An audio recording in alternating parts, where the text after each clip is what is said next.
membro da igreja adventista e trazer, também ganha. Não importa é quem trazer amanhã. Combinado? Vamos ver se a gente consegue entregar aqui bastante prêmios amanhã.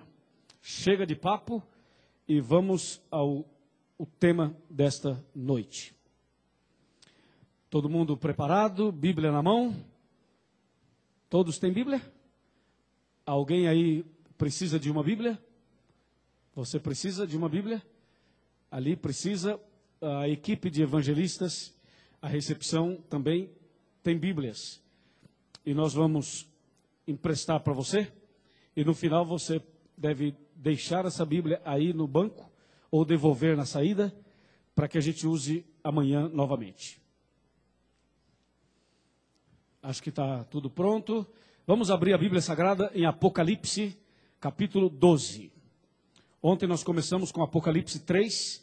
Hoje vamos começar com Apocalipse 12, verso 1. Esse é um tema muito importante também, tanto quanto o de ontem. Apocalipse 12, verso 1. Todo mundo achou? Amém? Vamos ler. Viu-se grande sinal no céu, a saber, uma mulher vestida do sol, com a lua debaixo dos pés, e uma coroa de 12 estrelas na cabeça. Até aí. Agora vamos para Apocalipse 17, capítulo 17. E vamos ler o verso 1. Apocalipse 17, verso 1. Está escrito assim. Veio um dos 7 anjos que tem as 7 taças, e falou comigo dizendo: Vem, mostrar-te-ei o julgamento da grande meretriz que se acha sentada sobre muitas águas. Até aí. Agora, levanta sua cabeça, olhe para cá. Vamos conversar sobre esses 2 versículos. O primeiro fala de uma mulher vestida do sol, com a lua debaixo dos pés, e uma coroa na sua cabeça, e nessa coroa 12 estrelas. O segundo versículo fala de uma mulher meretriz, ou seja, de uma mulher prostituta, que aparece sentada sobre muitas águas. Se nós lêssemos mais sobre o capítulo 17, iríamos perceber que a mulher prostituta tem uma parceria, uma afinidade, um relacionamento com a besta do Apocalipse. Se lêssemos mais o capítulo 12, iríamos perceber que a primeira mulher, a mulher virtuosa, ela tem uma ligação muito forte com Jesus e com os 10 mandamentos. Portanto, essas 2 mulheres significam algo muito profundo para nós nesta noite. Para a gente entender isso a fundo e ter uma reunião bem agradável, vamos relembrar algumas coisas importantes. Quem sabe o que significa mulher em profecia? Igreja, muito bem. Então, aqui nós temos 2 mulheres. Isto é, no Apocalipse encontramos 2 igrejas. Essas 2 igrejas que aparecem aqui, sob o símbolo de 2 mulheres, são igreja verdadeira e igreja falsa. Igreja certa e igreja errada. Mas Apocalipse 12 e Apocalipse 17 representam muito mais do que simplesmente 2 igrejas. Apocalipse 12 e Apocalipse 17 representam 2 caminhos. O caminho estreito e o caminho largo. Representam mais do que isso. Apocalipse 12 e Apocalipse 17 mostram para nós que diante do homem existem 2 possibilidades. A possibilidade da salvação e a possibilidade da perdição. A vida e a morte, o céu e o inferno, o bom e o mal, o justo e o ímpio, Jerusalém e Babilônia, trigo e joio, céu e inferno, luz e trevas, Deus e o diabo, estreito e largo, 12 e 17, selo de Deus, selo da besta, e assim por diante. 2, sempre 2, sempre 2, sempre 2, 2 caminhos, só 2 caminhos. Não existem 3, 4, 5, 10, não, 2 caminhos. Lembrando que dos 2, um é certo, o outro é errado. Um é verdadeiro, o outro é falso. Um é de Deus, o outro não é. Podemos então já definir logo no começo. Apocalipse 12 é de Deus, é a igreja verdadeira. Apocalipse 17 não é de Deus, é a igreja falsa. Para a gente ter um entendimento bem amplo desses dois capítulos, eu convido você, em pensamento, a voltar os seus pensamentos para uma história da Bíblia, que está lá no começo da Bíblia. Vocês conhecem bem, nós conhecemos bem, por isso a gente não vai ler juntos, mas eu vou citar. Essa Apocalipse 12, 17 nos leva lá para Gênesis. Gênesis 4 nos relata uma história da família de Adão e Eva, especialmente de Abel e Caim. Todo mundo sabe que Abel e Caim eram filhos de Adão e Eva, eram irmãos. E um matou o outro. A história de Abel e Caim tem tudo a ver com Apocalipse 12 e Apocalipse 17.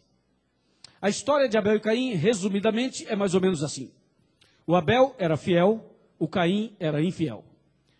Deus chamou os dois e pediu que os dois construíssem um altar. Então, o Abel fez um altar, o Caim também fez um altar. Deus pediu que eles oferecessem alguma coisa naquele altar. O Abel fez a sua oferta, o seu oferecimento. O Caim também fez. O Abel adorou, o Caim adorou. Deus aceitou o sacrifício e a adoração do Abel. Porém, Deus não aceitou o sacrifício e nem a adoração do Caim. Os dois fizeram coisas muito parecidas. Mas o final da história é que Deus aceitou tudo que o Abel fez e não aceitou tudo que o Caim fez. Aí vem uma pergunta: por quê? Resposta: o Abel e o Caim fizeram quase tudo certo. A única coisa que o Caim fez errado é que no lugar do cordeiro, no lugar do sacrifício, no lugar da oferta de sacrifício, ele colocou frutas. Ele colocou o fruto da terra que ele havia plantado. Deus não havia pedido frutas, Deus havia pedido um cordeiro. O Abel fez certinho, ofereceu o cordeiro, mas o Caim quis inovar, quis fazer uma coisa diferente, quis agir e agiu do seu jeito, da sua maneira de ser, e no lugar do cordeiro colocou frutas. Resultado, Deus não aceitou. Deus não aceitou, não é porque Deus não gosta de frutas. Deus gosta e frutas fazem bem à saúde, devemos comer muitas frutas. A questão é, Deus não havia pedido frutas no altar, Deus pediu cordeiro e não as frutas. Embora as frutas que o Caim colocou fossem as melhores, fossem frutas boas, as melhores da terra, Deus não aceitou. Diante disso tem uma outra pergunta que não quer calar, e a pergunta é a seguinte: por que será que Deus não aceitou as frutas do Caim? Se as frutas que ele ofereceu eram as melhores frutas, era o que ele tinha de melhor, será que Deus não aceita o nosso melhor? Claro que Deus aceita o nosso melhor, sem dúvida. Deus quer o meu melhor, Deus quer o seu melhor, sem dúvida nenhuma. Porém, irmãos, o nosso melhor precisa estar de acordo com a vontade de Deus. Se o meu melhor, se o seu melhor não estiver de acordo com a vontade de Deus, Deus não aceita, mesmo sendo o seu melhor, entende? O Caim ofereceu o seu melhor, mas Deus não aceitou, porque não era aquilo que Deus havia pedido. Vou dar alguns exemplos. Alguém pode dizer assim: pastor, eu fumo, mas fumo o melhor cigarro. Percebeu?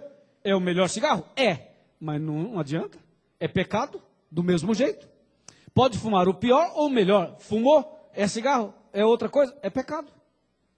Veja, não basta o melhor. Outra coisa, pastor, eu estou traindo o meu cônjuge, o meu marido, a minha esposa, mas estou traindo com a melhor mulher de Sorocaba. Também não adianta, porque é pecado. Traição, adultério, é pecado. Não importa com quem, é pecado. Alguém pode dizer assim: pastor, essa é a minha melhor roupa. Ok, mas se a roupa for indecente, não serve. É indecente. Não pode. Está errado.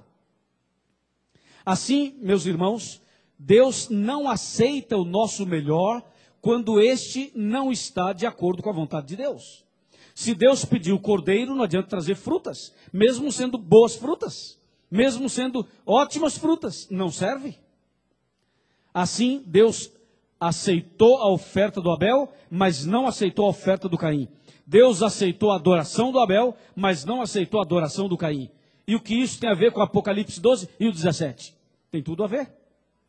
Vocês sabem que nos últimos dias, a humanidade estará dividida em dois grupos de adoradores.